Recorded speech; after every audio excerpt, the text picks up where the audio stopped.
Welcome to our channel tech mechanical and electrical. आज मैं discuss करूंगा एनपीसीएल रावत भाटा वेल्डर ट्रेड क्वेश्चन पेपर 2019 साल में एनपीसीएल रावत भाटा में वेल्डर ट्रेड में पूछे गए क्वेश्चन पेपर का मैं आज डिस्कस करूंगा। आप देख सकते हैं सेकेंड स्टेज एडवांस टेस्ट का ये ऑफिशियल पेपर है। इसमें आप लोग का 50 क्वेश्चन पूछे जाता है। एक एक क्वेश्चन के लिए आप लोग का 3 मार्क्स रहता है। मैक्सिमम मार्क्स आप लोग का 150 मार्क्स होता है और इसके लिए आप लोग को 2 घंटा का टाइम मिलता है और 1/3 मार्किंग होता है, नेगेटिव मार्किंग होता है, जिसमें आप लोग अगर एक गलत आंसर देते हैं उसके लिए आप लोग का 1 मार्क्स डिडक्ट हो जाता है। तो आप देख सकते हैं ऑफिशियल पेपर है। तो इस पेपर का लिंक मैं आज का वीडियो का डिस्क्रिप्शन बॉक्स में टेलीग्राम ग्रुप का लिंक दे दूंगा, तो आप लोग टेलीग्राम ग्रुप में जुड़ जाना। उसका बाद इस पेपर का पीडीएफ को आप लोग डाउनलोड कर सकते हैं। तो पीडीएफ डाउनलोड करके आप लोग तो क्वेश्चन आंसर देख सकते हैं, लेकिन इसका जो एक्सप्लेनेशन होगा और भी इम्पोर्टेंट क्वेश्चन का मैं एक्सप्लेनेशन आप लोग अच्छा से करूँगा एक एक क्वेश्चन को। तो आप लोग वीडियो को पूरा देखिए। जो भी स्टूडेंट फिटर और वेल्डर ट्रेड से बिलोंग करते वो सभी स्टूडेंट वीडियो को पूरा देखिए, क्योंकि फिटर स्टूडेंट का भी बहुत सारा क्वेश्चन वेल्डर ट्रेड से पूछे जाते हैं। ओके, तो आज का वीडियो स्टार्ट करता हूँ। वीडियो स्टार्ट करने से पहले सभी स्टूडेंट से मेरा यही रिक्वेस्ट है, जो भी स्टूडेंट अभी तक मेरा चैनल को सब्सक्राइब नहीं किया वो सभी स्टूडेंट चैनल को जरूर सब्सक्राइब कीजिए। आने वाला हार्ड टेक्निकल जॉब का आप लोग को सबसे पहले नोटिफिकेशन मिल जाएगा मेरा चैनल से। आप देख सकते हैं first question, which in following is not a metal joining process. निम्नलिखित में से कौन सा धातु संयुक्त प्रक्रिया नहीं है। तो इनमें से 4 ऑप्शन आप लोग को दिया गया है। बोला है कौन सा एक प्रोसेस है जिसमें हम लोग मेटल को ज्वाइन नहीं करते हैं। तो आप देख सकते हैं गैस वेल्डिंग जो होता है, gas welding, arc welding, TIG welding. तो वेल्डिंग में हम लोग क्या होता है, दोनों मेटल प्लेट को जोड़ते हैं। लेकिन गैस कटिंग में हम लोग क्या करते हैं, कोई भी एक मेटल प्लेट ऐसे रहता है तो उसको हम लोग काटते हैं। तो गैस कटिंग क्या होता है, गैस कटिंग एक मेटल ज्वाइनिंग प्रोसेस नहीं होता है, मेटल कटिंग प्रोसेस होता है। और बाकी जो होता है gas welding, arc welding, TIG welding, तो ये सब आता है मेटल ज्वाइनिंग प्रोसेस के अंदर। ओके, तो इस पेपर में आप लोग का 10 से 12 क्वेश्चन टीग वेल्डिंग से पूछा गया है। टीग वेल्डिंग और मीग वेल्डिंग से आप लोग का पूछा गया है। टीग वेल्डिंग और मीग वेल्डिंग के बारे में मैं एक अलग से स्पेशल क्लासेस आप सभी के लिए प्रोवाइड कर दिया हूँ। फिटर स्टूडेंट और वेल्डर स्टूडेंट आप लोग वीडियो को पूरा देखिए। टीग वेल्डिंग और मीग वेल्डिंग का वीडियो का लिंक मैं आज का वीडियो का डिस्क्रिप्शन बॉक्स में दे दूंगा। अगर आप लोग वो वाला वीडियो देख लेंगे, 1 घंटा का वीडियो है शायद, तो ये वीडियो अगर आप लोग देख लेंगे, आज का जो भी क्वेश्चन है तो उधर से सेम टू सेम पूछा गया है। कोई भी क्वेश्चन में आप लोग का टीग वेल्डिंग, मीग वेल्डिंग से कोई भी क्वेश्चन में आप लोग का डाउट नहीं रहेगा। तो वो वाला वीडियो आप लोग जरूर देख लेना। Okay, next question number 2, which gases are generally used for gas cutting operation.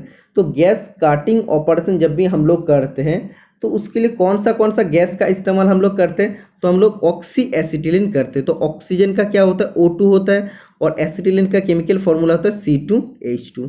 ठीक है, तो ऑक्सी एसिटिलीन गैस कटिंग, तो ऑक्सीजन और एसिटिलीन का गैस का कॉम्बिनेशन में जो हम लोग कटिंग करते हैं उसको बोलते हैं गैस कटिंग ऑपरेशन में।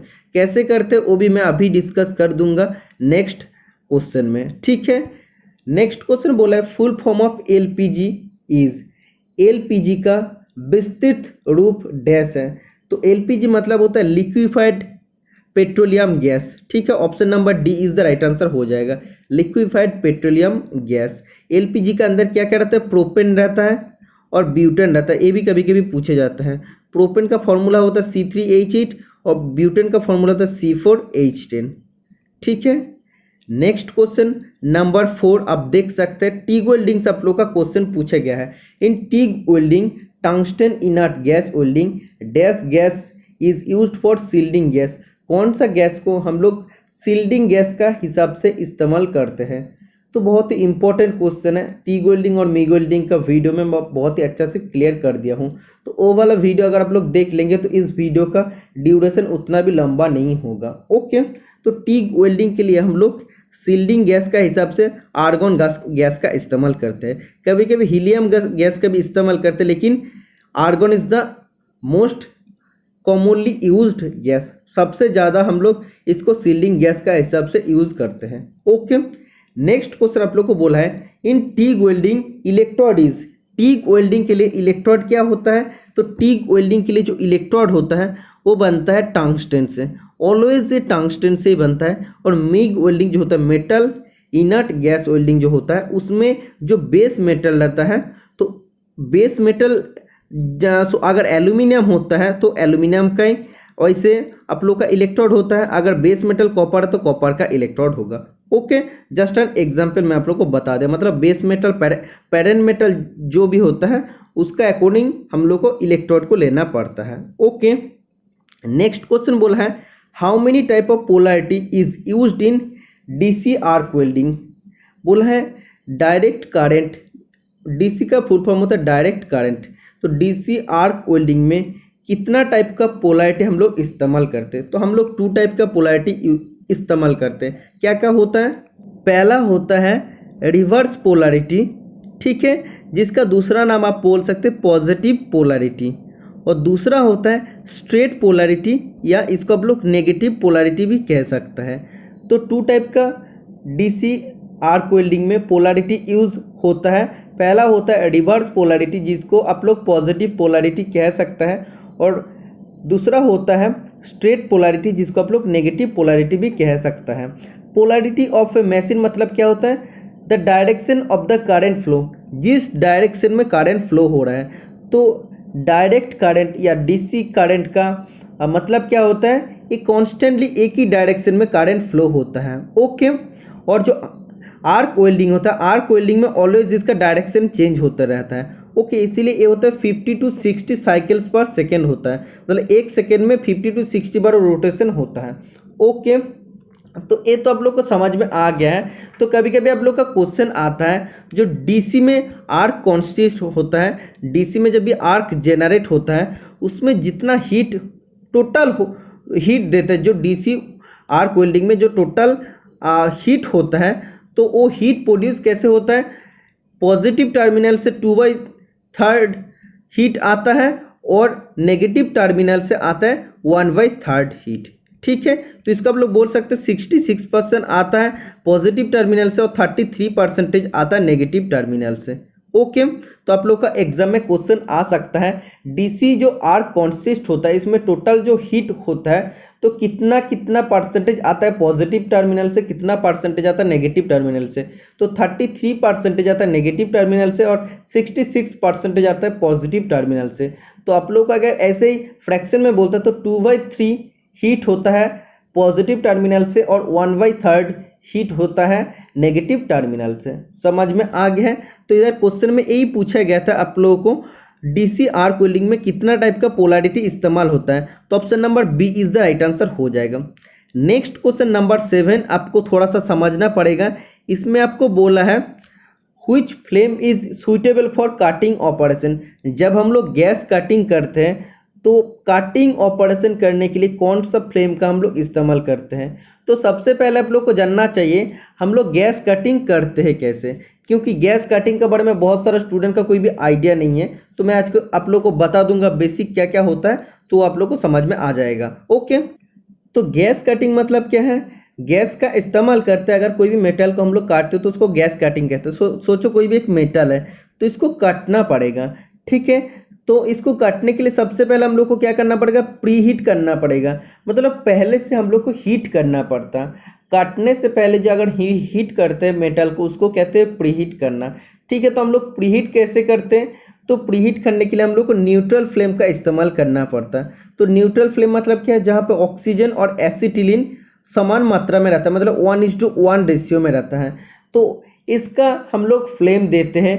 तो इस फेरस मेटल को हम लोग जब भी काटते हैं गैस कटिंग में तो फेरस मेटल को हम लोग काटते हैं, ठीक है। तो इस फेरस मेटल को हम लोग हीट करते, जब भी प्री हीट करते तो कितना डिग्री टेम्परेचर में हम लोग प्री हीट करते हैं, अप्रोक्सीमेटली 900 डिग्री सेंटीग्रेड में हम लोग उसको प्री हीट करते हैं। तो जब इसका हीट होके रेड हॉट कंडीशन में हो जाएगा, जब इसका लाल हॉट कंडीशन में पहुंच जाएगा, उसके बाद हमको क्या करना पड़ेगा, ये प्री हीट बंद कर देना पड़ेगा और उसी जो कटिंग ब्लो पाइप है उधर से हमको pure steady stream of pure oxygen देना पड़ेगा, मतलब प्योर ऑक्सीजन का सिर्फ स्ट्रीम देना पड़ेगा, तब कोई भी एसिटिलीन उसका साथ मिक्स नहीं होगा।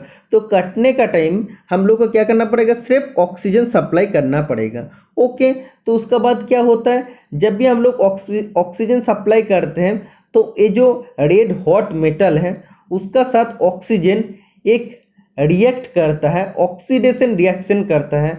तो ऑक्सीडेशन रिएक्शन का वजह से क्या होता है, ये मेटल मेल्ट हो जाता है और इधर से कट जाता है। समझ में आ गया है। पहले से आप लोग को मैं बता देता हूँ, कोई भी एक मेटल को अगर काटना है, ये मेटल को काटना है तो पहले से हम लोग हीट देना पड़ता है, जिसको कहते हैं कटने से पहले अगर हम लोग हीट देते तो उसको कहते हैं प्रीहीट करना। 900 डिग्री 900 डिग्री सेंटीग्रेड में हम लोग उसको हीट करते हैं। जब वो रेड हॉट कंडीशन में पहुंच जाता है तब प्रीहीट करना हम लोग बंद कर देते। तो प्रीहीट हम लोग कैसे करते हैं, न्यूट्रल फ्लेम देके, जिसमें ऑक्सीजन और एसिटिलीन का मात्रा समान, आप बोल सकते हैं समान रेशियो में रहता है। तो जब भी ये मेटल जो जिसको काटना है रेड हॉट कंडीशन हो जाएगा, तब हम लोग को क्या करना पड़ेगा, सिर्फ और सिर्फ ये जो काटिंग ब्लो पाइप है इधर से हमको steady stream of pure oxygen देना पड़ेगा, मतलब प्योर ऑक्सीजन का सिर्फ स्ट्रीम देना पड़ेगा। तो जब भी प्योर ऑक्सीजन आएगा तो ये मेटल रेड हॉट कंडीशन में है, ऑक्सीजन जब भी आएगा इसका साथ ऑक्सीजन ऑक्सीडेशन रिएक्ट करेगा और रिएक्शन करने के बाद क्या होता है, ये मेटल को पिघाल देगा और इधर से कट जाएगा। ठीक है, बीच से कट जाएगा।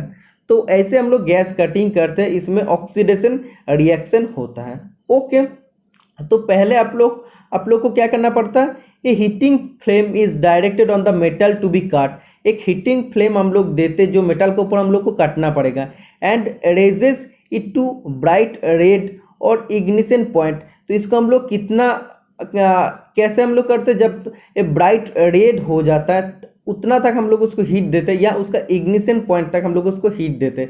तो जब भी वो प्रीहीट हो जाए तो उसके बाद steady stream of high pressure में हम लोग ऑक्सीजन का सप्लाई करते हैं, जो हॉट मेटल को हम लोग को काटना पड़ेगा। उसका बाद उन दोनों का बीच में रिएक्शन होने का बाद क्या होता है, वो मेल्ट हो जाता है और बीच से हो कट जाता है। ठीक है, तो ऐसे हम लोग गैस कटिंग ऑपरेशन करते हैं। तो आप लोग को एक्चुअली जानना चाहिए, एक क्वेश्चन आप लोग का आता है, 1 kg ऑफ आयरन अगर रहेगा, 1 kg आयरन के लिए कितना लीटर ऑक्सीजन का जरूरत पड़ता है, हाई प्रेशर ऑक्सीजन का जरूरत पड़ता है तो 300 लीटर ऑक्सीजन का जरूरत पड़ता है।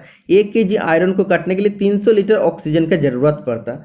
समझ में आ गया है, मोस्ट इंपॉर्टेंट क्वेश्चन है। ओके, और आप लोग को एक चीज़ जानना चाहिए जो मैं एक्स्ट्रा आप लोग को बताऊंगा, जो काटिंग ब्लो पाइप होता है और वेल्डिंग ब्लो पाइप होता है सेम टू सेम होता है, लेकिन इसमें क्या होता है, जो काटिंग ब्लो पाइप का नोजल होता है तो उसका बीच में एक ऐसे राउंड नोजल रहता है और उसका सरकमफेरेंस मतलब आसपास भी और भी अलग अलग ऐसे होल रहता है। ठीक है, मतलब बीच में एक होल रहता है, उसका चार पास और भी होल रहता है। और जो वेल्डिंग ब्लो पाइप होता है उसका सिर्फ बीच में ही होल रहता है।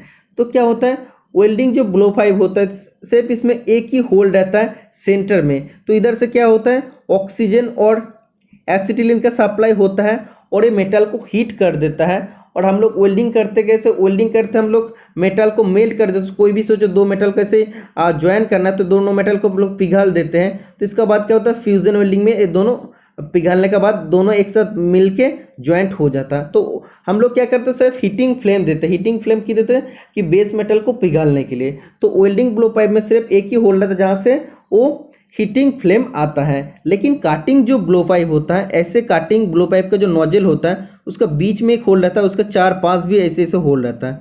ओके, ये जो 4-5 जो होल रहता है ये किसके लिए यूज़ होता है, ये प्रीहीटिंग फ्लेम के लिए यूज़ होता है। प्रीहीटिंग फ्लेम मतलब मेटल को काटने से पहले जब हम लोग हीट देते हैं तो उसके लिए हम लोग जो जहाँ से हम लोग फ्लेम सप्लाई देते हैं, ये जो 4-5 जो जितना भी होल है ये हम लोग प्री हीटिंग के लिए यूज़ करते हैं, मतलब जहाँ से न्यूट्रल फ्लेम आता है। ओके, और बीच में जो होल रहता है ये सिर्फ और सिर्फ काटिंग ऑक्सीजन या बोल सकते हैं हाई प्रेशर ऑक्सीजन का हम लोग सप्लाई देते हैं। बीच में होल से, बीच का होल से सिर्फ काटिंग हाई प्रेशर ऑक्सीजन आता है। ओके, समझ में आ गया है। और आप लोग को जानना चाहिए जो काटिंग पाइप का काटिंग ब्लो पाइप का एक अलग से एक फंक्शन होता है। ऐसे भी तो आप लोग जानते हैं इसका 2 वाल्व होता है, वेल्डिंग ब्लो पाइप का भी 2 वाल्व होता है। ओके, तो टू वाल्व से क्या होता है, एक से ऑक्सीजन आता है और एक से आता है एसिटिलीन। तो ऐसे ही काटिंग ब्लो पाइप का भी सेम होता है वेल्डिंग ब्लो पाइप के जैसा, लेकिन इधर से और एक वाल्व रहता है, इधर से और एक वाल्व किसके लिए रहता है, ये रहता है काटिंग ऑक्सीजन कंट्रोल लीवर। मतलब काटिंग करते टाइम ऑक्सीजन का जो हाई प्रेशर सप्लाई देना पड़ता है, तो ये लीवर को हम लोग दबा के उसका सप्लाई दे सकते हैं। तो सिर्फ एक ही एक्स्ट्रा फीचर रहता है काटिंग ब्लो पाइप में, और बाकी ऐसे दो वाल्व तो रहता है वेल्डिंग ब्लो पाइप का जैसा सेम, लेकिन एक एक्स्ट्रा फीचर क्या होता है, काटिंग ऑक्सीजन कंट्रोल लीवर। इसके लिए हम लोग क्या करते हैं, जो मेटल को काटते हैं तो काटने के लिए प्योर ऑक्सीजन का सप्लाई हम लोग इस भाप का प्रयोग करके दे सकते हैं। समझ में आ गया। तो ये था गैस कटिंग का टोटल डिटेल्स आप लोग को समझ में आ गया है। तो क्वेश्चन में आप लोग को क्या पूछा गया था ये मैं आप लोग को बता देता हूँ। इसमें आपको बोला है काटिंग ऑपरेशन के लिए कौन सा फ्लेम का ज़रूरत होता है। तो काटिंग जब भी फ्लेम होता है तो काटिंग के लिए आप लोग का ऑक्सीडाइजिंग फ्लेम का ज़रूरत होता है, क्योंकि उसमें जिस फ्लेम में ऑक्सीजन ज़्यादा होता है उसको कहते हैं ऑक्सीडाइजिंग फ्लेम, और जिस फ्लेम में एसिटिलीन ज़्यादा होता है उसको कहते हैं कार्बोडाइजिंग फ्लेम। ओके, अगर क्वेश्चन ऐसे पूछे जाता है कि इधर तो आप लोगों को पूछा है काटिंग ऑपरेशन के लिए कौन सा फ्लेम का ज़रूरत होता है, इधर अगर पूछता कि आप प्रीहीटिंग ऑपरेशन के लिए कौन सा फ्लेम का ज़रूरत होता है, तब हो जाता न्यूट्रल फ्लेम। ओके, नेक्स्ट जो आप लोग का क्वेश्चन पूछा गया मैं आप लोग को पहले ही बता दिया हूँ, टिग और मिग वेल्डिंग से आप लोग का क्वेश्चन पूछा गया है। फिर से आप देख सकते बोला है shielding and purging is used in dash welding. Shielding और पर्जिंग कौन सा वेल्डिंग में यूज होता है, तो इसका राइट आंसर हो जाएगा option number D GTAW, tungsten inert gas welding में ये इस्तेमाल होता है। ओके, वैसे सील्डिंग गैस मिग वेल्डिंग के लिए भी इस्तेमाल होता है। तो मिग वेल्डिंग तो किसका अंदर आता है, GMAW, gas metal arc welding का अंदर आता है। मिग और मैग वेल्डिंग MAG और MIG आता है। तो एक्चुअली GMAW इधर रहना चाहिए, तो GMAW रहता तब भी हो जाता, लेकिन इधर जब GTAW दिया है, जो प्रॉपर आंसर दिया है गैस टंगस्टन आर्क वेल्डिंग, तब यही राइट आंसर हो जाएगा। तो आप लोग जानते हैं सील्डिंग गैस का हम लोग क्यों इस्तेमाल करते हैं टिग वेल्डिंग का time, to prevent the molten weld pool from reacting with other element in the air. जो मोल्टेन वेल्ड पूल होता है, सोचो कोई भी दोनों मेटल को ऐसे ज्वाइनिंग करना है, ये जो मोल्टेन वेल्ड पूल होता है, तो इधर कोई भी वायु में अवस्थित कोई भी एलिमेंट के साथ इसका रिएक्ट होने से बचाने के लिए, प्रतिरोध करने के लिए हम लोग सील्डिंग गैस का इस्तेमाल करते हैं। तो इसका 4-5 सील्डिंग गैस रहता है। तो जब भी सील्डिंग गैस रहता है, सील का हिसाब से काम करता है। मतलब जब भी हम लोग सील का इस्तेमाल करते हैं तो हम लोगों का आप जैसे फेस सील यूज़ करते हैं, तो फेस सील यूज़ क्यों करते हैं, हम लोग का कोई भी आर्क का जो प्रोड्यूस होता है आर्क वेल्डिंग का टाइम, हम लोग का आँख पे नहीं लगता, या कोई भी स्पैटर वगैरह होता है तो हम लोग आँख पे नहीं जाता, तो हम लोग को आँख को या फेस को वो बचाता है। वैसे ही सील क्या करता है, सील्डिंग गैस ये जो मोल्टेन व्हर्लपूल होता है, इसको वायु में अवस्थित कोई भी एक्स्ट्रा जो अदर जो एलिमेंट है उसका साथ रिएक्ट होने से उसको प्रतिरोध करता है, बचाता है। ठीक है, इसीलिए सील का हिसाब से काम करता है। ये होता है सील्डिंग गैस। और पर्जिंग क्या होता है, पर्जिंग होता है, purging is an oxygen removal process. Purging होता है एक oxygen removal process that removes oxygen from the inside of a sealed component before welding. तो अगर इसमें ऑक्सीजन ट्रैप हो जाता है, इसमें अगर ऑक्सीजन रहता है, सोचो ये जो मोल्टेन व्हर्लपूल है, इसमें अगर ऑक्सीजन अगर आ जाएगा तो क्या हो जाएगा, ऑक्सीडेशन कर देगा। तो ऑक्सीडेशन को बचाने के लिए हम लोग क्या करते हैं, पर्जिंग करते हैं। तो पर्जिंग होता है एक ऑक्सीजन रिमूवल प्रोसेस। ठीक है, तो ये क्या करता है, एक स्मूथ और क्लीन वेल्ड देता है और साउंड वेल्ड देते हैं। मतलब बहुत ही अच्छा साउंड वेल्ड, मतलब प्रॉपर वेल्ड देता है, और इसमें स्मूथ और क्लीन वेल्डिंग होता है। कोई भी पार्टिकल इसका अंदर से मतलब फंस नहीं जाता, या कोई भी एलिमेंट के साथ रिएक्ट नहीं कर पाता पर्जिंग और सील्डिंग गैस का मदद से। तो कौन सा वेल्डिंग में होता है, ये होता है GTAW वेल्डिंग में। समझ में आ गया ना, बहुत ही इंपॉर्टेंट क्वेश्चन है। Next question number 9, which of the following ray is not produce during arc welding. Arc welding के दौरान निम्नलिखित में से कौन सी किरण उत्पन्न नहीं होती है। तो आर्क वेल्डिंग करते टाइम कौन सा किरण उत्पन्न नहीं होता है, तो इसका राइट आंसर हो जाएगा गामा रे।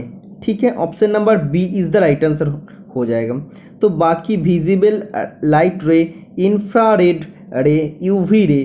तो इंफ्रारेड रे के लिए हम लोग कौन सा ग्लास का इस्तेमाल करते हैं? डार्क स्क्रीन ग्लास का इस्तेमाल करते हैं। तो कभी कभी क्वेश्चन आप लोग का आता है आर्क वेल्डिंग का टाइम हम लोग को क्या यूज़ करना चाहिए? डार्क स्क्रीन ग्लास का हम लोग को इस्तेमाल करते हैं। और कभी कभी बोलता है जब हम लोग ग्राइंडिंग करते हैं तब हम लोग को क्या पहनना चाहिए? सेफ्टी गोगल्स पहनना चाहिए। SG सेफ्टी गोगल्स हम लोग को पहनना चाहिए, क्योंकि इंफ्रारेड रे हम लोगों का आई के लिए हानिकारक होता है, इसीलिए हम लोग डार्क स्क्रीन ग्लास इस्तेमाल करते हैं। Next question number 10, which of the following is not a type of fillet weld? निम्नलिखित में से कौन सा फिलेट वेल्ड का प्रकार नहीं है? तो फिलेट वेल्ड का सिंबल कैसे होता है? इस टाइप का सिंबल होता है। तो जो वेल्डिंग में वेल्डिंग करने का बाद इस टाइप का आता है, 90 डिग्री में आता है, तो इसको फिलेट वेल्डिंग कहते हैं। तो जनरली वेल्डिंग 2 टाइप का होता है। अगर हम लोग देखते हैं, एक होता है बाट वेल्डिंग, दूसरा होता है फिलेट वेल्डिंग। तो फिलेट वेल्डिंग का अंदर लैप वेल्डिंग, लैप जॉइंट आता है, इसके बाद टी जॉइंट आता है, इसके बाद कॉटना जॉइंट आता है, और बाट जॉइंट अलग होता है। ठीक है, तो बाट जॉइंट होता है ऐसे, और फिलेट जॉइंट का अंदर आता है वैसे ही lap joint, T joint, corner joint. ठीक है, तो एक्चुअली इसमें आप बोल सकते हैं इस टाइप का एक वेल्डिंग होता है। ओके, अगर आप देख सकते हैं लैप जॉइंट अगर करते हैं, कोई भी एक प्लेट है, उसी प्लेट के ऊपर अगर हम लोग ज्वाइनिंग करते हैं तो क्या होता है? इस टाइप का वेल्डिंग होता है। आप देखिए इस टाइप का वेल्डिंग होगा। तो इस टाइप का वेल्डिंग मैं आप लोग को बता दिया हूँ। इसके बाद अगर आप लोग टी वेल्डिंग करते हैं, तो कोई भी एक मेटल को रखें तो इधर भी अगर टी वेल्डिंग करते हैं तो इस टाइप का आप लोग का आ जाएगा। तो इसीलिए हम बोल रहे हैं जो वेल्डिंग का शेप इस टाइप का होता है इसको फिलेट वेल्डिंग कहते हैं, जिसका अंदर जैसे लैप जॉइंट आता है, टी जॉइंट आता है, कॉर्नर जॉइंट आता है। समझ में आ गया है? Next question number 11, which type of current can be used be for TIG welding? Tungsten inert gas welding के लिए कौन सा करंट हम लोग इस्तेमाल करते हैं? तो हम लोग AC DC दोनों को ही इस्तेमाल कर सकते हैं, और इसमें हम लोग को एक्चुअली कांस्टेंट पावर सोर्स का ज़रूरत होता है।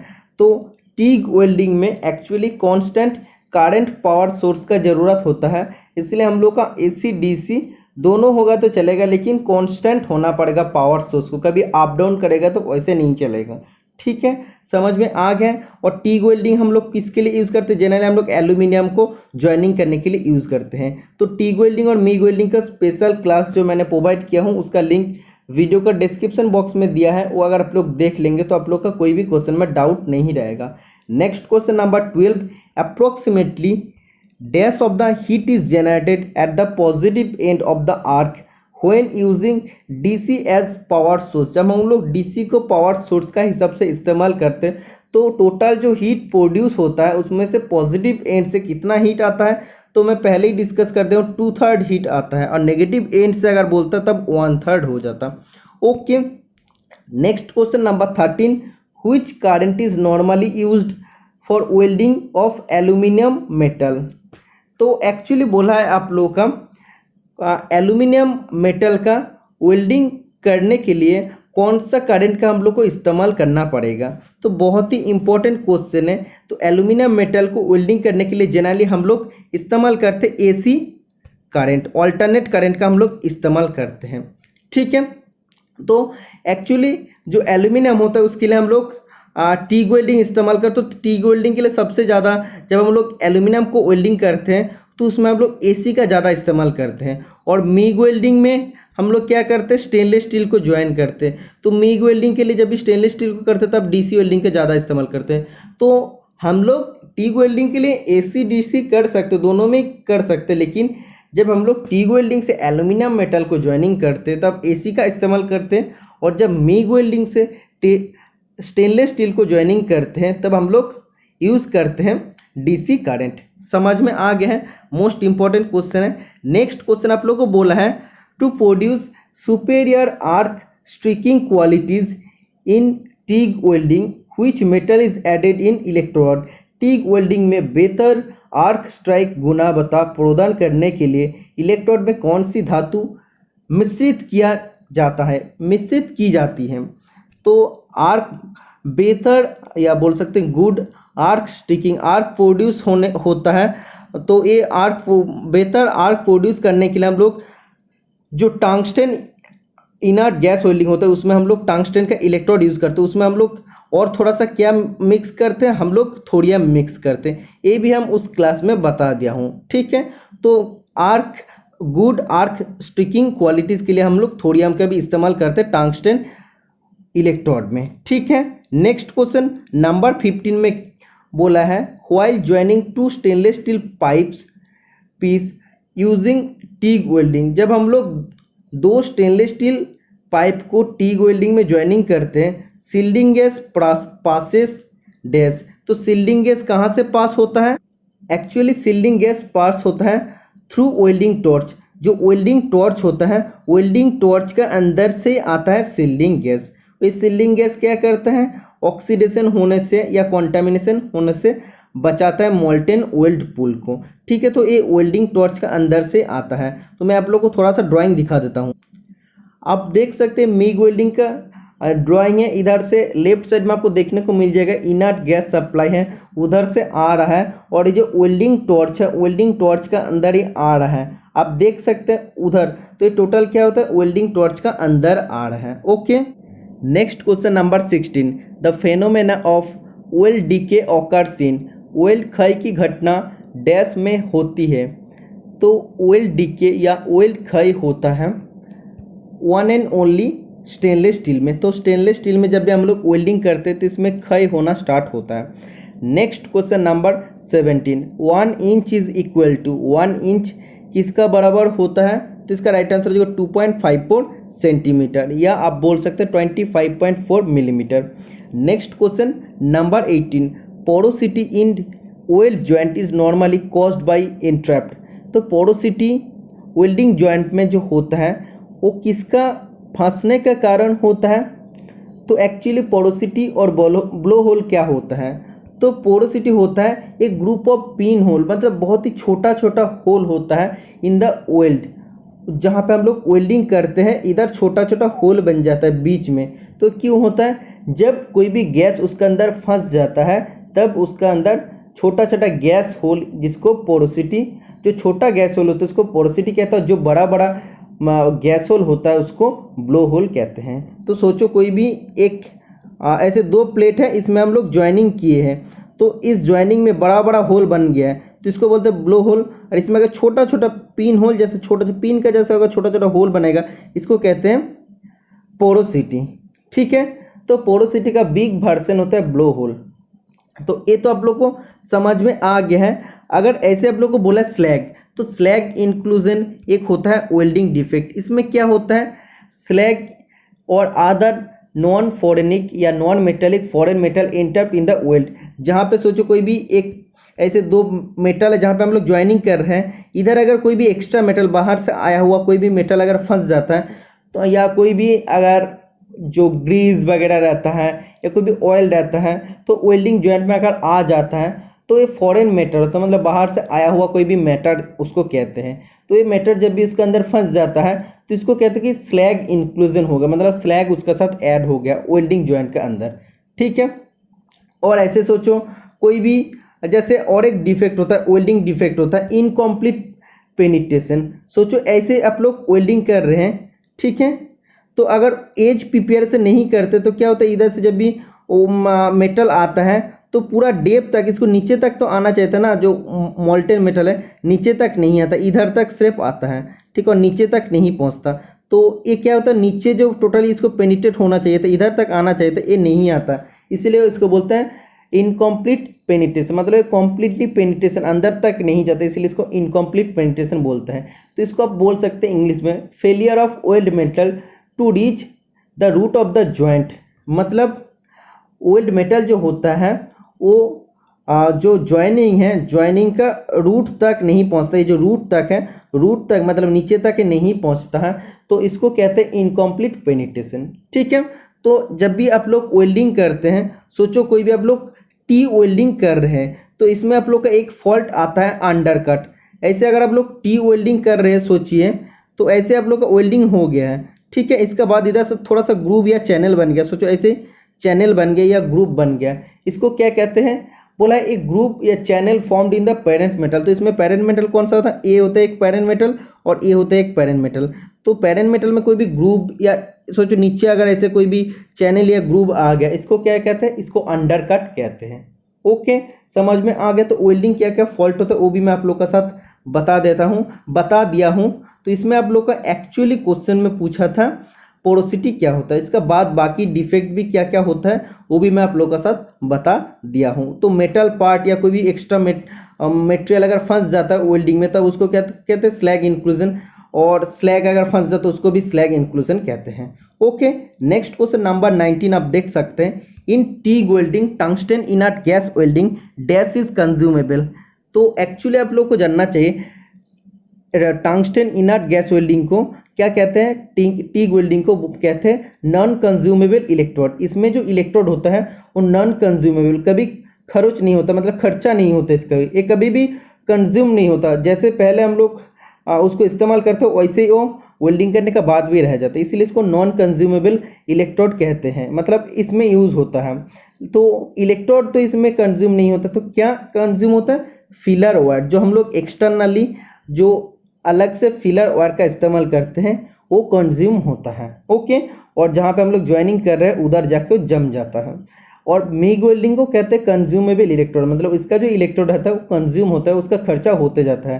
पहले जितना इलेक्ट्रोड रहते हैं उतना इलेक्ट्रोड नहीं रहता, उसका जो लेंथ होता है वो धीरे धीरे घट जाता है। ओके, इसीलिए इसको कंज्यूमेबल इलेक्ट्रोड कहते हैं।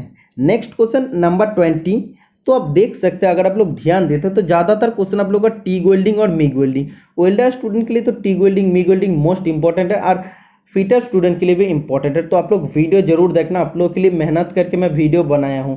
और लाइक कमेंट जरूर करना वीडियो अगर पसंद आए और ईच एंड एवरीथिंग अगर आप लोग को समझ में आए हैं तो। ओके, बोला है 20 नंबर का क्वेश्चन में nozzle of welding torch used for TIG welding is made of. जो टीग वेल्डिंग हम लोग करते हैं तो उसका जो टीग वेल्डिंग का जो नोजल होता है, नोजल किस मटेरियल से बनता है, तो वो बनता है सिरामिक से।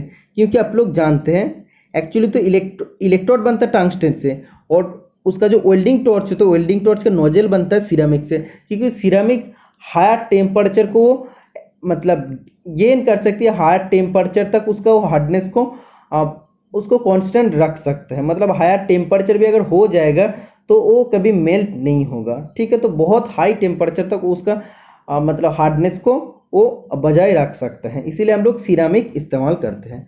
Okay, next question number 21, in welding AC is used as power source. Welding करते टाइम हम लोग एसी का पावर सोर्स का हिसाब से इस्तेमाल करते हैं। तो एसी का मतलब क्या होता है, ऑल्टरनेट करंट होता है। तो option number A is the right answer हो जाएगा, ऑल्टरनेटिंग करंट। ओके, तो वेल्डर का पेपर बहुत ही इजी आया था और रावत बाटा का जो भी एग्जाम होता है इस टाइप का इजी क्वेश्चन आप लोग का पूछे जाता है, इसलिए काट ऑफ थोड़ा सा हाई जाता है। ओके, आप लोग एशियन का बुक से अच्छा से प्रिपरेशन करके जाएंगे तो आप लोग का बहुत ही अच्छा प्रिपरेशन हो जाएगा।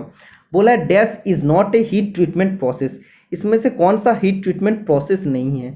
तो हीट ट्रीटमेंट प्रोसेस क्या है, इसका बारे में मैं एक क्लास प्रोवाइड कर दिया हूँ, अगर आप लोग वो क्लास देख लेंगे तो आप लोग का कोई भी प्रॉब्लम नहीं रहेगा। तो आप लोगों के लिए वो वीडियो का लिंक मैं आज का वीडियो का डिस्क्रिप्शन बॉक्स में दे दूंगा। तो आप सभी के लिए मैं वीडियो अलग अलग टॉपिक से मैं बनाता हूँ, तो आप लोग सपोर्ट करिए और आप लोग पूरा वीडियो देखिए तो आप लोग को समझ में आ जाएगा। और आप लोग लाइक कमेंट वीडियो में ज़रूर करना, ठीक है। तो हीट ट्रीटमेंट प्रोसेस मतलब हीट देके कोई भी एक मेटल का उसका जो मैकेनिकल प्रॉपर्टी का ट्रीटमेंट करते हैं उसको कहते हैं हीट ट्रीटमेंट प्रोसेस। उसमें annealing, normalizing, hardening, tempering, cooling आता है, क्योंकि उसमें होता है एक्चुअली हीटिंग और कूलिंग एक्चुअली होता है, दो मेन चीज़ होता है। उसका बाद टेम्परिंग, एनेलिंग, नॉर्मलाइजिंग, हार्डनिंग होता है, लेकिन बेंडिंग नहीं होता है। बेंडिंग क्या होता है, एक नॉन डिस्ट्रक्टिव टेस्ट होता है। अगर हम लोग वेल्डिंग करते हैं तो उसमें हम लोग बेंडिंग करते हैं, तो बेंडिंग हम लोग कोई भी मेटल को अगर बेंड करना पड़ता है तो हम लोग बेंडिंग करते हैं। ये हीट ट्रीटमेंट प्रोसेस का अंदर नहीं आता है। Okay, next question number 23, in SMAW chipping hammer is used for. SMAW का फुल फॉर्म आप लोग को जानना चाहिए, सील्डेड मेटल आर्क वेल्डिंग। तो एक आप लोग को मैं बता दिया था GMAW, gas metal arc welding, और इसमें होता है सील्डेड मेटल आर्क वेल्डिंग। ये भी होता है एक मैनुअली मेटल आर्क वेल्डिंग। तो GMAW और SMAW का बीच में जो मेन डिफरेंस होता है, SMAW वेल्डिंग में फ्लैक्स कोटेड इलेक्ट्रोड यूज़ होता है, मतलब इलेक्ट्रोड में फ्लैक्स कोटेड होता है, और GMAW में बेयर कोटेड इलेक्ट्रोड यूज़ होता है, मतलब इलेक्ट्रोड में कोई भी फ्लैक्स का इस्तेमाल नहीं करते हैं। तो बोला है SMAW वेल्डिंग में चिपिंग हैमर का इस्तेमाल क्यों करते हैं। तो बहुत ही इम्पोर्टेंट क्वेश्चन, या आर्क वेल्डिंग में भी हम लोग चिपिंग हैमर का इस्तेमाल क्यों करते हैं। रिमूवल ऑफ स्लैग, स्लैग का रिमूव करने के लिए वेल्डिंग जॉइंट जहाँ पे हम लोग वेल्डिंग करते हैं उधर से जो भी स्लैग रहता है, तो स्लैग को निष्कासन करने के लिए हम लोग यूज़ करते हैं चिपिंग हैमर का। ठीक है, तो कभी कभी क्वेश्चन आता है चिपिंग हैमर किस मटेरियल से बनता है, MCS मीडियम कार्बन स्टील से बनता है। ठीक है, तो इसका एक एज पॉइंटेड होता है और अदर एज, अलग एज जो होता है, दूसरा एज जो होता है वो चिजेल का जैसे होता है। ठीक है, और एक होता है वायर ब्रश। वायर ब्रश का हम लोग क्यों इस्तेमाल करते हैं, वायर ब्रश का हम लोग इस्तेमाल करते हैं cleaning the surface metal as well as the slag from the weld. जो वेल्ड होता है उधर से स्लैग को हटाने के लिए और सरफेस का मेटल को क्लीन करने के लिए, साफ करने के लिए हम लोग वायर ब्रश का इस्तेमाल करते हैं। ठीक है, तो एक्चुअली क्वेश्चन में यही पूछा था कि इसमें हम लोग चिपिंग हैमर का इस्तेमाल क्यों करते हैं। तो जो मीडियम कार्बन स्टील से बनता है उसका इस्तेमाल हम लोग करते हैं स्लैग का निष्कासन करने के लिए। नेक्स्ट क्वेश्चन बोला है कन्वर्ट 1/2 इंटू डेसिमल। तो 1/2 का डेसिमल करेंगे तो क्या आ जाएगा, 0.5 आ जाएगा। Next question number 25, depth of fusion with the base metal is called. Welding में आधार धातु के साथ संलयन की गहराई की डैश कहा जाता है। बोला है बेस मेटल में, जो बेस मेटल का साथ डेप्थ ऑफ फ्यूजन होता है, कितना डेप्थ तक वो फ्यूजन हो रहा है, उसको क्या कहते हैं, उसको कहते हैं पेनिट्रेशन, मतलब कितना अंदर तक वो जा रहा है, कितना गहराई तक वो जा रहा है, उसको क्या कहते हैं, भेदन या पेनिट्रेशन कहते हैं। ओके, नेक्स्ट क्वेश्चन बोला है each layer of beads deposited on the base metal is called. आधार धातु पर जमा दोनों की प्रत्येक पारुत को डैश कहता है। तो जब भी कोई भी बेस मेटल है, इसमें अगर हम लोग वेल्डिंग करते हैं तो ईच लेयर ऑफ बीड, मतलब एक बार अगर हम लोग ऐसे वेल्डिंग करके गया, एक जो लेयर बन गया है, तो उसके बाद फिर और एक बार इधर से पास किया और एक लेयर बन गया है, तो एक एक जो लेयर बनता है तो उसको क्या कहते हैं, वेल्ड पास कहते हैं। मतलब एक पास में कितना वो बीड बन रहा है, वेल्ड बीड कितना बन रहा है, वो होता है वेल्ड पास। ठीक है, एक वेल्ड पास में एक एक वेल्ड बीड बनता है। नेक्स्ट क्वेश्चन नंबर 27 आप देख सकते, बोला है select the correct option, size of welding electrode is defined as. Welding electrode का साइज हम लोग कैसे डिफाइन करते हैं, तो मोस्ट इंपॉर्टेंट क्वेश्चन है। तो आप लोग को दो फिगर दिया गया, फिगर 1 में क्या बोला है, टोटल जो भी दिया है इतना, या diameter of it core wire, तो एक्चुअली होता है diameter of its core wire. ठीक है, तो option number B figure 2 right answer हो जाएगा। कोर वायर का जो डायमीटर होता है उसका हिसाब से हम लोग इलेक्ट्रोड का साइज को डिफाइन करते हैं। और फ्लैक्स क्या होता है, फ्लैक्स होता है एक नॉन मेटेलिक मटेरियल होता है जिसमें हम लोग उसको, जो इलेक्ट्रोड होता है उसको हम लोग कोटिंग करते हैं। ठीक है, समझ में आया है। नेक्स्ट क्वेश्चन आपको बोला है ये welder qualification test is done to test. जब कोई भी एक वेल्डर का योग्यता की परीक्षण डैश जांच करने के लिए किया जाता है, तो वेल्डर का कौशल, वेल्डर का स्किल जानने के लिए हम लोग वेल्डर के लिए वेल्डर क्वालिफिकेशन टेस्ट लेते हैं। ठीक है, नेक्स्ट क्वेश्चन नंबर 29 आपको बोला है select the most appropriate carbon range for low carbon steel. Low carbon steel में कितना कार्बन परसेंटेज होता है, तो 0.05 से 0.3% तक लो कार्बन स्टील या माइल्ड स्टील में होता है। अगर ऐसे डेड माइल्ड स्टील में क्या था, तब क्या हो जाता, 0.05 से 0.15 तक हो जाता। समझ में आ गया। और इसे 0.5 से अगर 0.7 तक बोलता तब हो जाता मीडियम कार्बन स्टील, और 0.7 से अगर 1.5 तक होता उसको कहते हैं हाई कार्बन स्टील।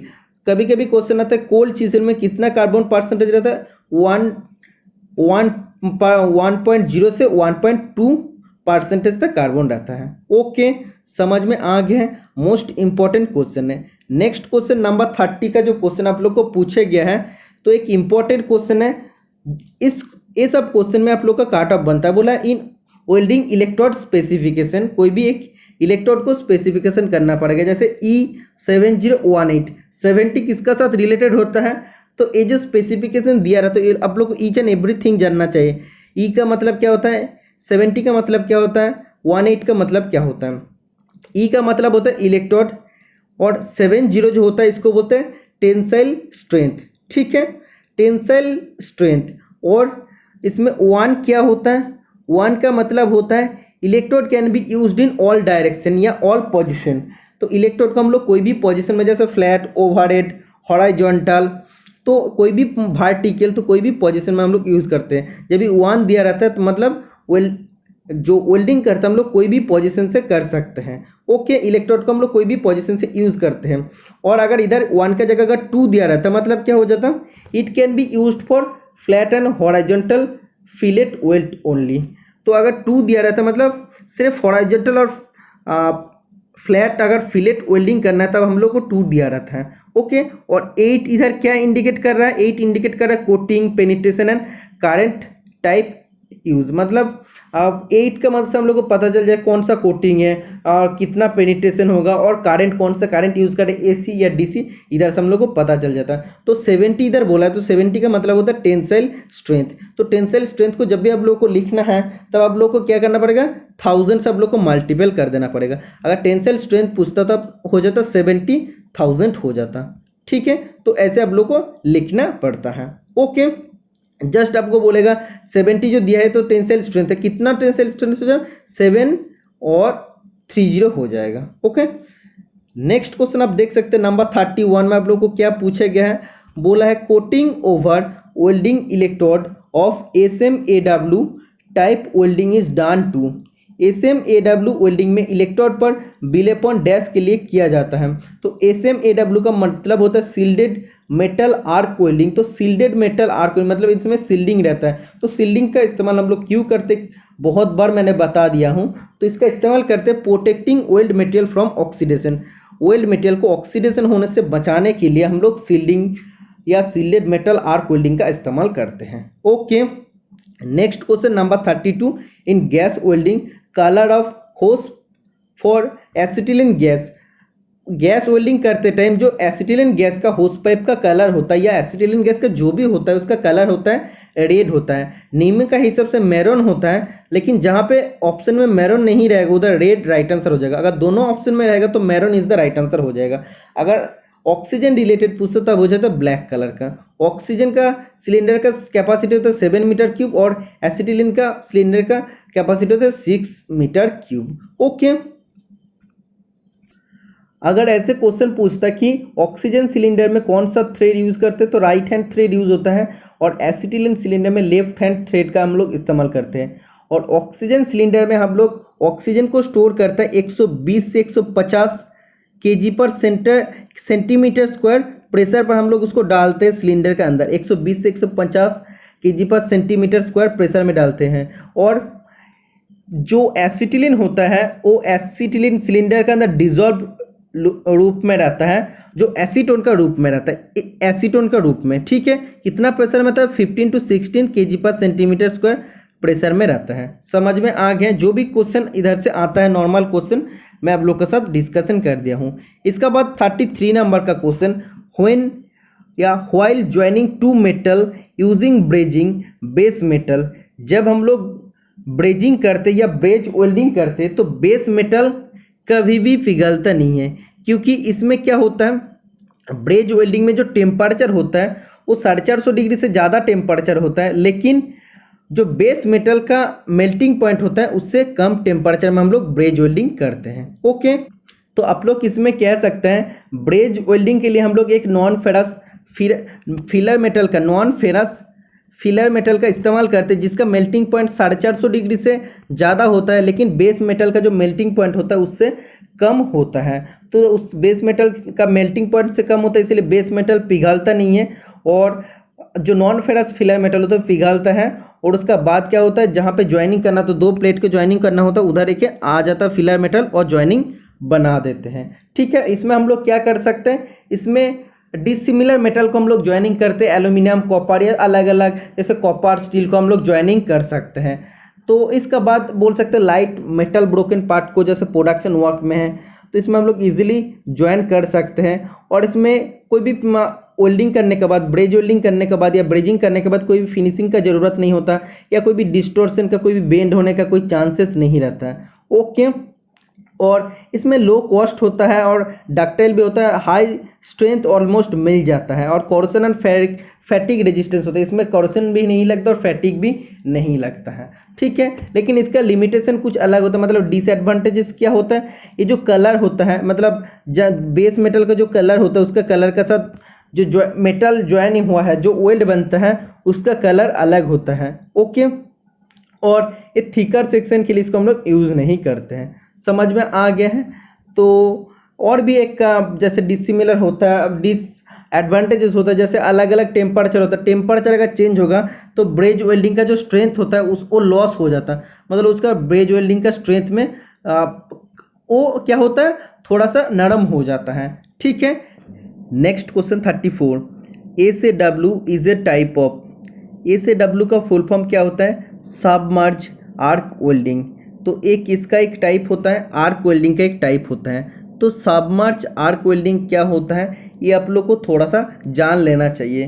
तो GMAW और GTAW का बारे में मैं आप लोग को डिस्कशन कर दिया हूँ। इसका बाद नेक्स्ट वेल्डर वालों के लिए जो थ्योरी क्लास आएगा उसमें मैं डिस्कशन करूँगा SAW सबमर्ज आर्क वेल्डिंग और SMAW shielded metal arc welding. इन दोनों चैप्टर को मैं, इन दोनों टॉपिक को मैं क्लियर करूंगा, तो आप लोग चैनल को जरूर सब्सक्राइब करके रखिए। तो आज मैं थोड़ा सा डिस्कशन कर देता हूं ए से डब्ल्यू वेल्डिंग क्या होता है। ओके, आप देख सकते हैं सबमर्ज आर्क वेल्डिंग ए से W is A common arc welding process. A common arc welding process होता है that involves the formation of an arc. इसमें क्या इन्वॉल्व होता है, आर्क प्रोड्यूस होता है, फॉर्म होता है बिटवीन ए कंटिन्यूसली फेड इलेक्ट्रोड। इसमें कंटिन्यूस इलेक्ट्रोड को हम लोग फीडिंग करते हैं, मतलब कंटिन्यूस इलेक्ट्रोड को हम लोग सप्लाई देते हैं, कंटिन्यूस देते हैं, एंड द वर्कपीस। तो इलेक्ट्रोड और वर्कपीस का बीच में इसका आर्क फॉर्म होता है। A blanket of powdered flux generated as a protective gas shield. एक पाउडर का रूप में, या बोल सकते हैं ग्रैनुलर पाउडर फ्लैक्स, उसमें चादर आ जाता है, ब्लैंकेट ऑफ पाउडर फ्लैक्स आता है। तो वेल्डिंग के ऊपर क्यों आता है, as a protective gas shield. तो गैस सील्ड का काम क्या होता है, ऑक्सीडेशन होने से या कोई भी अदर एलिमेंट का कॉन्टेमिनेशन होने से बचाता है। तो जब भी हम लोग इसका वेल्डिंग करते हैं तो कंटिन्यूसली इसका वेल्डिंग इलेक्ट्रोड इसमें फीड होता है, आता है, और वर्कपीस के बीच में जब भी आर्क प्रोड्यूस होता है इसमें हम लोग किसका सप्लाई करते हैं, blanket of powdered flux supply करते हैं as a protective gas shield. Okay, और स्लैग क्या करता है, may also be used to add alloying element to the welding pool. Welding pool में एलोइंग एलिमेंट का हिसाब से इसको ऐड भी कभी कभी हम लोग करते हैं, which protects the weld zone, जो वेल्ड जोन को प्रोटेक्ट करता है, ठीक है। तो इसमें एक वेल्डिंग होता है, तो ये मैं आप लोग का तब बता दूंगा डायग्राम का साथ, और आज का भी दिन में आप लोग को थोड़ा सा मैं डायग्राम भी दिखा दूंगा। इसमें वेल्डिंग होता है, एक कंटिन्यूसली इलेक्ट्रोड ऑटोमेटिकली फीडिंग होता है, और वर्कपीस और इलेक्ट्रोड का बीच में आर्क प्रोड्यूस होता है। इसका बाद हम लोग क्या सप्लाई देते हैं, उन दोनों का बीच में जहाँ पे आर्क प्रोड्यूस हो रहा है उधर हम लोग पाउडर्ड फ्लैक्स हम लोग सप्लाई करते हैं। तो वो as a protective gas shield काम करता है। और स्लैग क्या क्या करता है, जो वेल्ड पूल है उसमें एलोइंग एलिमेंट का हिसाब से कभी कभी ऐड भी हो जाता है, और वेल्डिंग जोन को प्रोटेक्ट करता है ऑक्सीडेशन और कंटामिनेशन होने से। ओके, आप देख सकते हैं इधर से ऊपर में वायर इलेक्ट्रोड है और उसमें दो रोलर है। तो उसमें उस उधर से इलेक्ट्रोड का सप्लाई होता है कंटिन्यूअस, उसमें रील का हिसाब से इलेक्ट्रोड रहता है, और उधर ऑटोमेटिक सिस्टम होता है, वायर इलेक्ट्रोड ऑटोमेटिकली उधर से सप्लाई होता है। और आप देख सकते हैं इसमें जो ग्रैनुलर फ्लक्स लिखा है उधर से हम लोग वेल्डिंग करना स्टार्ट किए। जब भी वेल्डिंग होते होते क्या उसके ऊपर क्या हुआ, ग्रैनुलर फ्लक्स पाउडर के रूप में हम लोग उसके ऊपर ऑटोमेटिकली सीलिंग कर देते, मतलब कवर कर देते वेल्डिंग को। और क्या होता है उसका अंदर जो फ्लैक्स होता है कभी कभी फ्यूज्ड हो जाता है, वेल्डिंग जोन के अंदर फ्यूज मतलब उसका साथ एलोइंग एलिमेंट का हिसाब से आप देख सकते हैं जम जाता है और क्या करता है वेल्डिंग जोन को बचाता है ऑक्सीडेशन होने से, ओके, और कॉन्टेमिनेशन होने से बचाता है। और आप देख सकते हैं इधर जो आप दिया है वेल्ड करके लिखा है तो ये वेल्डिंग इधर तक हुआ है, ठीक है। तो वैसे वेल्डिंग हम लोग करते जाते हैं और ऐसे ग्रैनुलर फ्लक्स का हम लोग सप्लाई देके उसको सीलिंग करते जाते हैं जहाँ पे हम लोग वेल्डिंग कर रहे हैं। तो ये होता है सबमर्ज आर्क वेल्डिंग। और भी डिटेल्स में इसका एडवांटेजेस डिसएडवांटेजेस और भी डिटेल्स ऑपरेशन के बारे में मैं डिस्कशन कर दूंगा, आप लोग चैनल को सपोर्ट करते रहना, okay. Next question 35, when acetylene supplied is more than oxygen in oxy acetylene torch A dash flame is produce. जब हम लोग ऑक्सी एसिटिलीन फ्लेम को बनाते हैं तो इसमें 3 टाइप का फ्लेम होता है। सबसे पहले होता है न्यूट्रल फ्लेम, दूसरा होता है ऑक्सीडाइजिंग फ्लेम, तीसरा होता है कार्बोडाइजिंग फ्लेम, ठीक है। तो न्यूट्रल फ्लेम में क्या होता है, न्यूट्रल फ्लेम में ऑक्सीजन O2 और C2H2 मतलब एसिटिलीन का जो प्रोपोर्शन होता है इक्वल प्रोपोर्शन होता है 1:1 में रहता है, ठीक है। तो न्यूट्रल फ्लेम में जो हम लोग ऑक्सीजन और एसिटिलीन का सप्लाई देते हैं इक्वल प्रोपोर्शन में देते हैं और इसमें कंप्लीट कंबशन होता है इस फ्लेम से, ठीक है। तो ये फ्लेम कोई भी मेटल का ऊपर कोई भी बैड इफेक्ट नहीं फैलता है।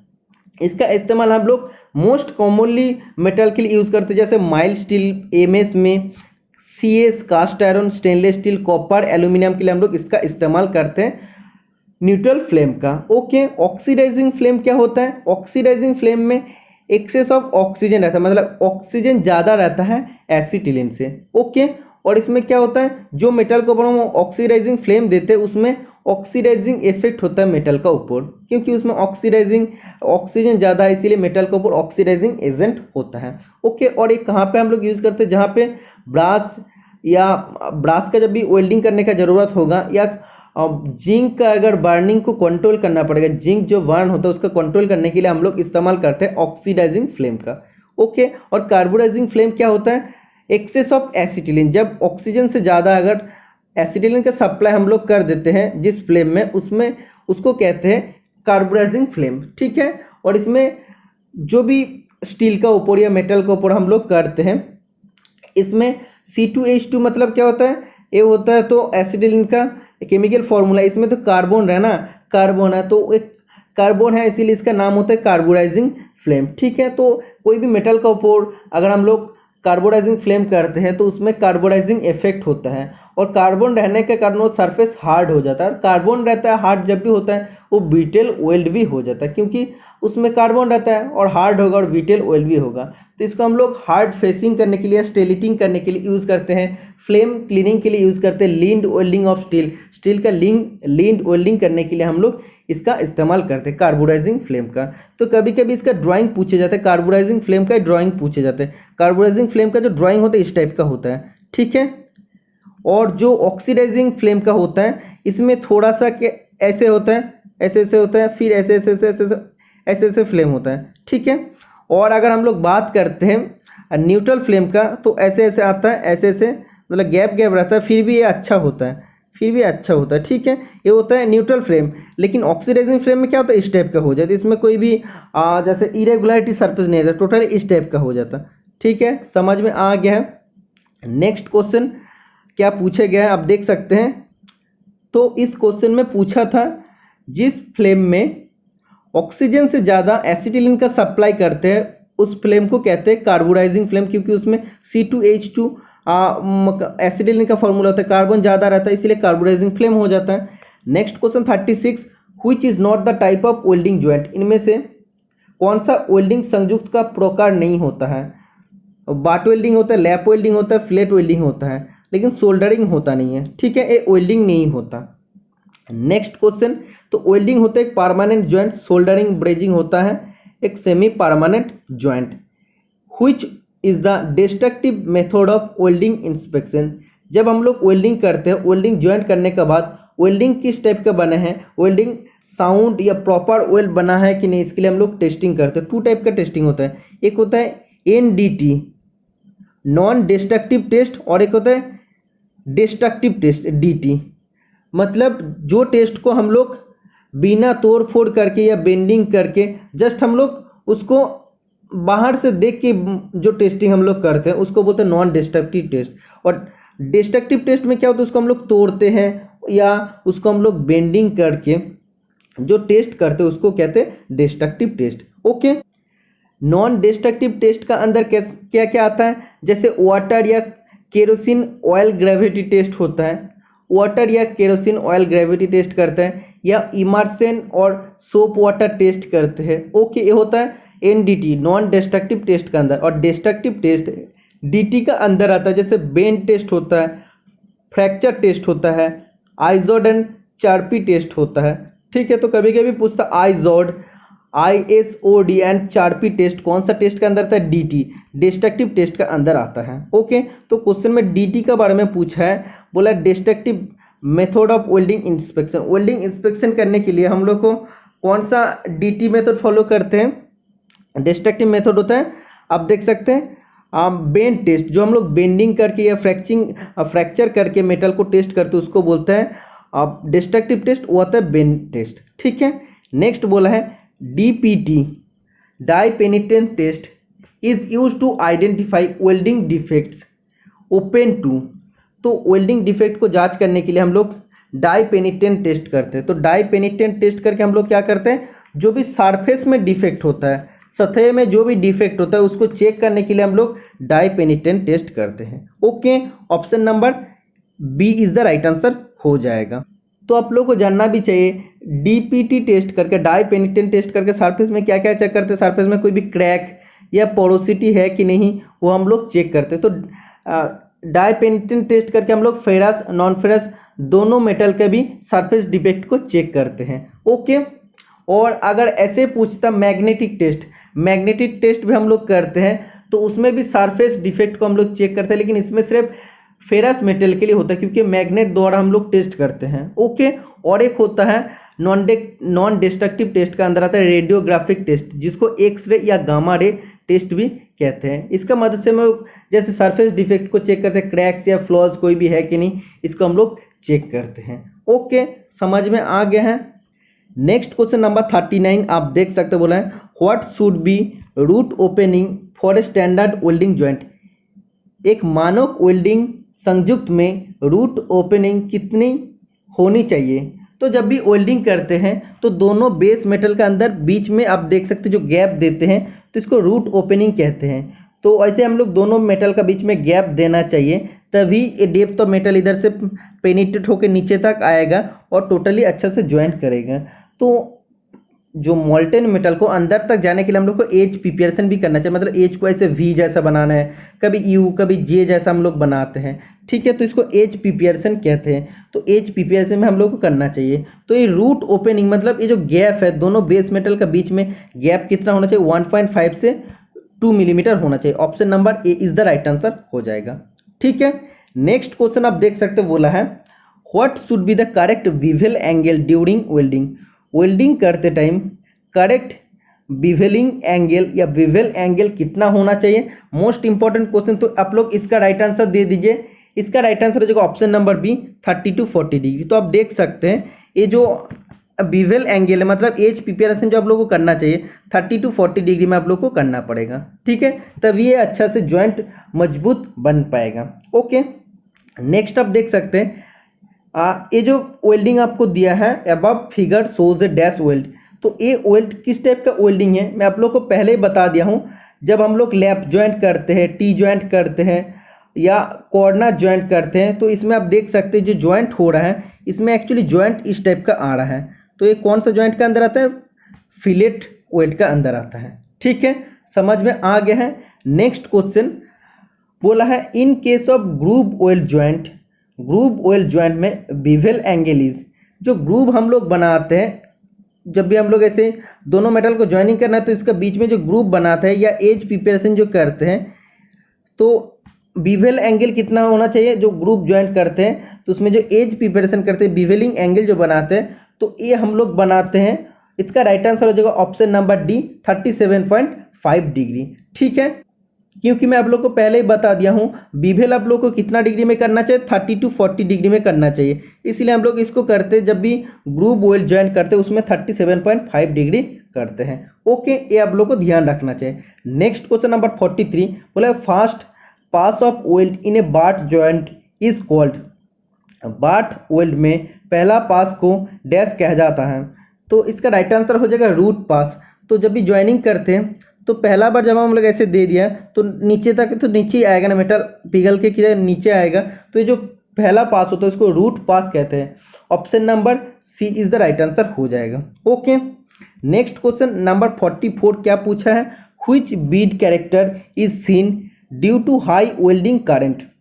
जब भी हम लोग वेल्डिंग करते हैं तो ये जो मेटल आता है मोल्टेन मेटल जमने के बाद ये तो जॉइंट बन जाता है, तो इसको क्या बोलते हैं, इसको बोलते हैं वेल्ड बीड। ठीक है, तो हाई करंट का वजह से वेल्डिंग करते टाइम हाई करंट का वजह से वेल्डिंग बीड में क्या प्रॉब्लम होता है, स्पैटर प्रॉब्लम होता है। तो एक्सेसिव स्पैटर होता है, बहुत ज़्यादा स्पैटर होता है। स्पैटर क्या होता है ये भी आप लोगों को जान लेना चाहिए।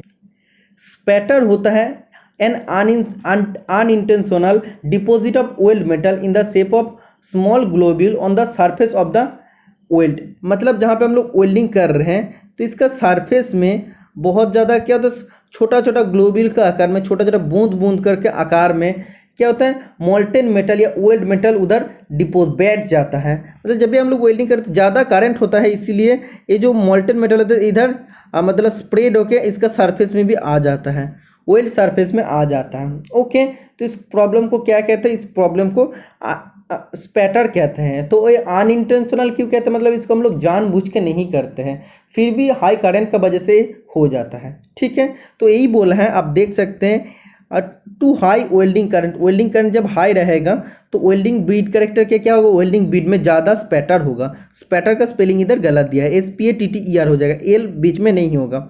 Next question number 45, which flame is suitable for welding on ferrous metal copper and aluminium alloy. तो अभी मैं आप लोग को फ्लेम के बारे में डिस्कशन कर दिया हूँ। जैसे कि मैं आप लोग को बताया हूँ mild steel, cast iron, stainless steel, copper and aluminium alloy के लिए हम लोग न्यूट्रल फ्लेम का इस्तेमाल करते हैं, जिसमें ऑक्सीजन और एसिटिलीन का रेशियो इक्वल होता है, 1:1 होता है। Next number 46, in welding technique HAZ is the abbreviation of. Welding technique में HAZ का फुल फॉर्म क्या होता है, heat affected zone. Option number A is the right answer हो जाएगा। मतलब हीट देने के, वेल्डिंग में हम लोग क्या करते हैं, हीट देते हैं, उसके बाद तो मेटल को पिघालते हैं ना, बेस मेटल को। तो हीट देने के बाद जो जितना हीट जो अफेक्टेड जोन होता है, मतलब हीट जितना जोन तक जाता है टोटली हीट अफेक्टेड जोन होता है, उस मेटल में हीट का प्रभाव रहते हैं, तो उसको बोलते हैं हीट अफेक्टेड जोन। ठीक है, HAZ का फुल फॉर्म होता है। Next question number 47, which is not the older position in pipe welding.